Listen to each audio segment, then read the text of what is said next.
The sky burned red that morning, a brutal, unforgiving crimson painted across the clouds. Below, in the cold, still air of the fjord, ravens circled. They were the heralds, the dark messengers of what was about to unfold. The ground shook as Bjorn's warriors prepared. Their breath plumed in the frigid air, each man a pillar of calm resolve. Their hearts were steady, their minds clear. They were not men afraid of the storm. They were the storm itself, waiting to be unleashed. At their head stood Bjorn the Red. His eyes were chips of ice, holding a winter's fury, and his great red beard was streaked with the ash of 100 fires.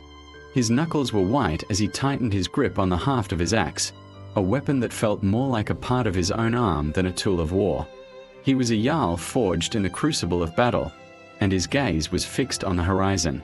Across the valley, their enemy waited. King Hakon's men formed a solid wall of shields, a dense forest of steel and wood that stretched from one end of the field to the other. Spears bristled from behind the wall like the quills of some monstrous beast, glinting in the ominous red light.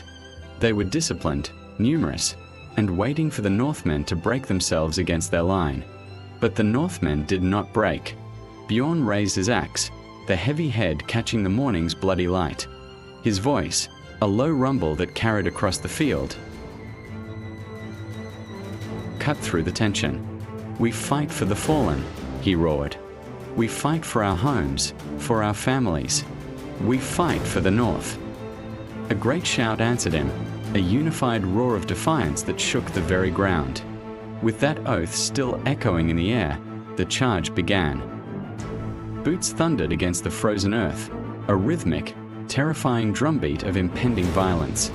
The sons of the North, a wave of leather and iron, surged forward, their war cries tearing through the silence. They were not just running toward an enemy line, they were rushing headlong into legend, every step a verse in a saga that would be sung for generations. Then, the two forces met. The world exploded in a symphony of chaos. Steel met steel with a deafening clang, and sparks danced in the snow like malevolent fireflies. The air filled with the sounds of battle, the roar of men, the splintering of wood, the wet, sickening thud of axe-meeting flesh. The pristine white snow was quickly stained with red. In the heart of the melee, Bjorn and his trusted friend Eirik fought back to back, a whirlwind of destruction. Their movements were a blur, their blades flashing like lightning in the thick, smoky air. They were a perfect engine of war, each man protecting the other's flank, their bond forged in the heat of a dozen such battles. Men fell. They fell on both sides, their last breaths frosting the air. Yet, not a single warrior from the north retreated. They held the line, their courage a force of nature, carving invisible runes of valor into the wind itself. But the enemy was vast. Spears began to close in, a tightening ring of death. Bjorn found himself surrounded, enemy points jabbing at him from every direction. He saw no fear in his Jarl's eyes, only a blazing fire. "Then we outfight them all," he bellowed over the din, his voice a command of pure, unadulterated fury. Just as the line was about to buckle, a sound echoed from the cliffs above the fjord, a deep, resonant horn blast that seemed to shake the mountains. It was a sound that came from the sea, as if the ocean itself was awakening to join the fight. Through the dense fog that clung to the water, the silhouettes of longships appeared. Black sails, bearing Bjorn's crest, sliced through the mist. His fleet, thought to be lost or delayed, had returned.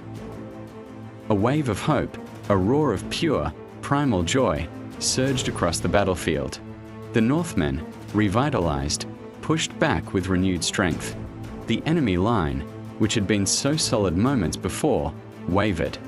They saw the reinforcements, and their confidence fractured. The tide of the battle had turned.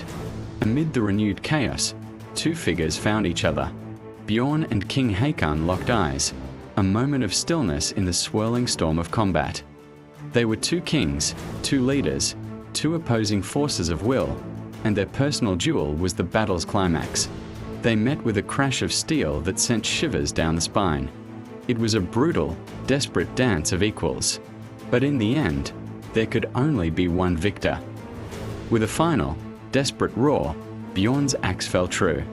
It struck Hakon's helm, splitting the king's crown and the skull beneath it. As the king fell, a sudden, shocking silence seemed to descend upon the field. The battle was over. Slowly, the world returned. Snow and smoke drifted together, swirling in the wind, and the air grew still enough to hear the gods breathe. The cost of victory was laid bare. Bjorn knelt beside his slain warriors, his hand, now trembling, resting on the shield of a fallen friend. He saw their faces, frozen in their final moments, and the weight of his command settled upon him. He gave the order, and Hakon's royal banner was thrown onto a pyre. It burned quickly, turning to ash, the wind carrying its last breath away like a forgotten promise. The ravens descended. They had been patient witnesses, and now they came to claim their feast, their black forms covering the field in a living shroud. They were a stark, silent reminder of the true cost of glory. Eirik staggered over to Bjorn, his arm wrapped in a blood-soaked rag, a deep gash on his face. But he was smiling, a grim, weary smile. "We live, Jarl," he said, his voice raspy. "For now." Bjorn nodded, his gaze distant. Above them, lightning flickered silently across the dark, brooding sky.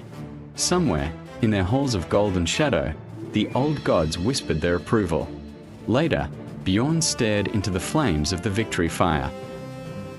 He could still hear the screams, still smell the blood. Victory, he realized, had the bitter taste of iron and sorrow. But he would not let his men see his grief. He stood, lifted his blood-stained axe high for all to see, and let out a roar that came from the very depths of his soul. "The North does not bow." His voice rolled through the valley, across the field of the dead, and out to the endless, dark sea. It was a promise, a threat, and a declaration of their unyielding spirit. The survivors began their slow march home, moving through the fog and silence. They left behind the blood and the bodies, but they carried the honor and the memory with them. Their ships waited in the moonlight, rocking gently in the black water, ready to carry them back to the world of the living. As Bjorn prepared to board, a single raven, one of the many that had feasted, landed on the head of his axe. It looked at him with an intelligent, black eye, unafraid. Bjorn looked back, and a slow smile touched his lips. "The gods still watch," he whispered to himself. The drums of the saga began to slow, the wind rose to carry the tale, and the name of Bjorn the Red, the Jarl who faced a king and won, passed from history into legend. Thank you for joining us on this journey into the heart of the North. If you love tales of courage, battle, and legend, make sure to hit that subscribe button and ring the bell so you never miss another saga. We'll see you next time.